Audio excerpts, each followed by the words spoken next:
Dans ma vie, ce qui est important, c'est le ressenti et c'est le toucher. Et donc toute ma vie professionnelle est autour de ces deux mots-là, je dirais. Voilà. C'est un parfum. C'est quelque chose qui émane de nous. C'est pas forcément quelque chose qu'on doit dire. C'est pas enseigné, c'est émané. Enfin voilà, c'est vraiment ça qui me vient. Et ce qui me vient aussi, c'est comme si on égrenait aussi, tu vois, comme si on était semeur. Et je pense que, enfin, c'est pas que je pense, c'est que si on sème, il faut aussi de la terre. Donc il faut savoir aussi quand et à qui on transmet, parce que parfois c'est pas le bon moment pour une personne, ou c'est pas, ou ça ne lui convient pas, ça ne parle pas.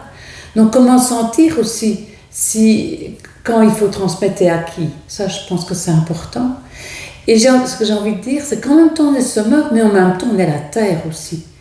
Moi, je continue aussi à aller chercher mes graines, tu vois. Je vais encore aller ce matin recevoir un enseignement, parce qu'on est à la fois semeur et terre. Moi, j'aime bien jouer avec les mots, et je me dis transmission. Alors, ça allait au-delà de la mission. Et pour moi, une mission, on fait penser aux missionnaires. On veut absolument transmettre quelque chose. Il y a une idée de vouloir, de savoir absolument. Et ici, c'est pas ça, justement. On va au-delà du vouloir. C'est, oui, comme je disais, une émanation. C'est quelque chose qui sort de l'être profond, de la profondeur, en fait. Et pour moi, quelque chose de très important aussi dans la transmission, c'est quelque chose qu'on a vécu soi-même. Voilà, qui part d'une expérience ou d'un vécu, et pas un savoir simplement qu'on donne, quoi. Parce qu'alors, c'est pas vivant.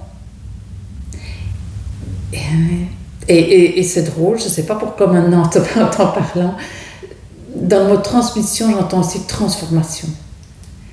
Si on peut transmettre, c'est parce qu'on a vécu une transformation, c'est parce qu'on a pu se transformer. Il y a pu avoir une alchimie, et alors on peut transmettre.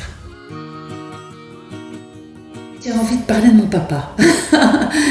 J'ai peu connu parce que voilà, il est parti, j'avais 11 ans, mais il m'a donné beaucoup au niveau de la créativité. Tu vois, parfois le soir, quand maman partait à une réunion, on disait allez, on va dessiner. Et puis hop, on n'avait pas la TV et on dessinait. Donc il y avait cette simplicité comme ça de dessiner ou de chanter. Il inventait des chansons. Ça, c'est vraiment des moments magiques. Et puis il avait une écoute magnifique. Il n'était pas moraliste, il écoutait vraiment quand j'avais quelque chose qui n'allait pas. Il était beau, enfin, c'était, je sentais qu'il entendait vraiment l'autre, quoi, tu vois. Et vu que je travaille beaucoup dans l'écoute, ben, je pense que je lui dois énormément. Je crois que j'ai reçu de lui le jeu, la créativité, mais aussi l'écoute profonde de l'autre. Voilà.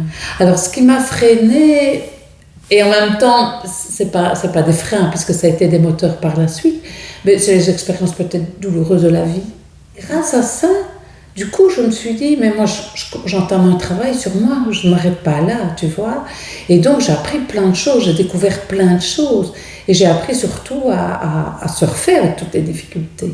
Donc, à mon tour aussi, moi, surtout dans ma vie professionnelle, ben, j'apprends aussi aux personnes à surfer avec les difficultés. La plus belle manière de transmettre, ben, c'est être. Voilà.